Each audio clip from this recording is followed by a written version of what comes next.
लकल हम्द या अल्लाह अस्सलातु वस्सलामु अलैका या रसूल अल्लाह अम्मा बाद। सिलसिला है हमारे नाज़रीन और नाज़रात के किए हुए सवालों के जवाब देने का। ख्याल रहे कि हमारे नाज़रीन और नाज़रात हमारे चैनल के वीडियोस के कमेंट्स में अपने सवालात को लिखते हैं। हम उनके सवालों के जवाबात कुरान और हदीस और दीगर किताबों के हवालों से पेश करने की सादतें हासिल करते हैं।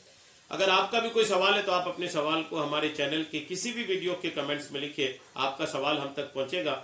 इंशाअल्लाह हम आपके सवाल का जवाब भी पेश करने की सादतें हासिल करेंगे। हमारे नाजरीन में से किन्होंने सवाल किए हैं कि कुरान पाक हिफ्ज करने का कोई तरीका आप बता दें। कुरान पाक हिफ्ज करना आसान हो जाए। एक तो एक तरीका वो है कि मदरसे हैं, असातिज़ा हैं, उनके पास जाकर के लोग पढ़ते हैं, तो ये तो करना ही है। मदरसे हैं, असातिज़ा हैं, उनके पास तो जाना ही है।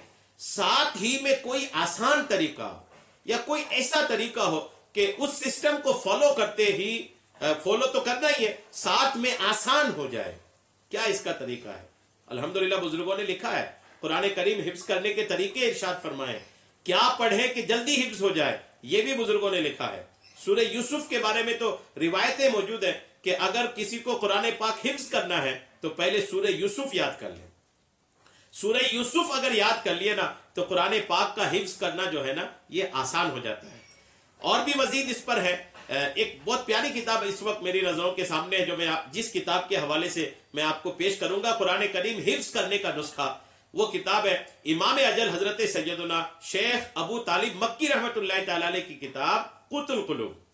कुतुल कुलूब ये जो मकतबतुल मदीना ने शाये किया है उर्दू तर्जमा करके, इसके सफ़ा नंबर 204 के अंदर अल्हम्दुलिल्लाह ये कुरान करीम को हिफ्ज करने का नुस्खा लिखा है। वो मैं आपको पेश करता हूं। कुरान करीम की ये जो हिफ्ज करने का नुस्खा है ये मैं आपको अर्ज कर रहा हूं, आप तवज्जो के साथ इसको सुने।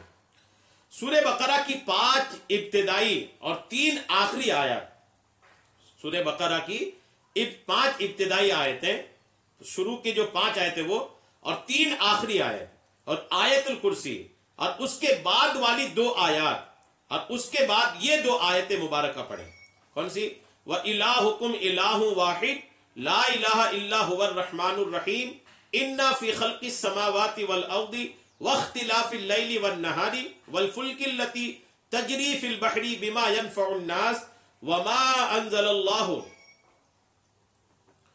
मिनस समाई मिन माइन फअहया बिहिल अर्द बअद मौतिहा व बस्स फीहा मिन कुल्लि दाब्बतिन व तस्रीफि रियाहि वस्सहाबिल मुसख्खरी बैनस समाई वल अर्दि लआयातिल लिकौमि याक़िलून।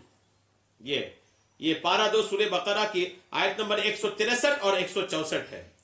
इसके बारे में लिखा है कि मनकूल है कि जो ये आयात मुबारका सोते वक्त पढ़े उसे कुरान करीम याद हो जाता है और कभी नहीं भूलता।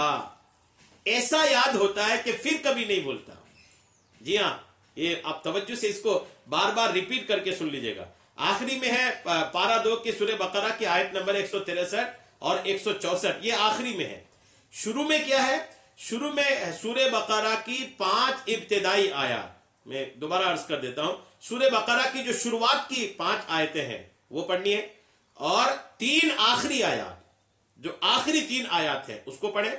उसके बाद आयतुल कुर्सी पढ़े, और उसके बाद वाली 2 आयत, आयतुल कुर्सी के जस्ट बाद जो 2 आयतें हैं उनको भी पढ़े, और उसके बाद ये जो 2 आयत मैंने आपको पेश किया व इलाहुकुम इलाहु वाहिद वाली, ये 2 आयत भी आप उसके बाद पढ़े।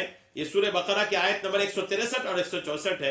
इस तरतीब से अगर आपने पढ़ लिया जैसा मैंने आपको अर्ज किया, तो लिखा है कि ये पढ़ना कब है? सोते वक्त पढ़ना है। सोते वक्त ये मामूल बना ले, एक आदत बना ले कि सोते वक्त इसी को पढ़ना है। और जब सोते वक्त आप इसी को पढ़ने का एक मामूल बना लेंगे, अपनी एक आदत बना लेंगे, तो उम्मीद अल्लाह की रहमत से कि आपको कुरान याद भी हो जाएगा। जितनी आप याद करेंगे याद होता चला जाएगा, और साथ में कभी भूलेंगे नहीं। ये बहुत प्यारी बात है कि कुरान याद तो होगा ही, कुरान याद करना भी एक काम है, लेकिन कुरान को याद रखना ये काम के ऊपर एक बड़ा काम है। कुरान याद करना ये भी अल्हम्दुलिल्लाह अल्लाह की रहमत है, लेकिन याद कर लेने के बाद उसको याद रखना ये मजीद मुश्किल है। इसलिए कुरान पाक को याद करके भी भूलने वालों की बड़ी तादाद है।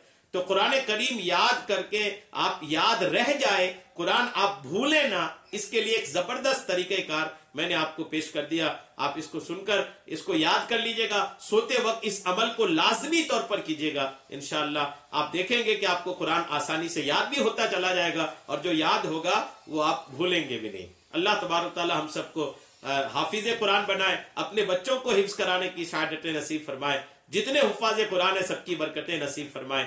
آمین بجاہ النبی الامین صلی اللہ تعالی علیہ وسلم.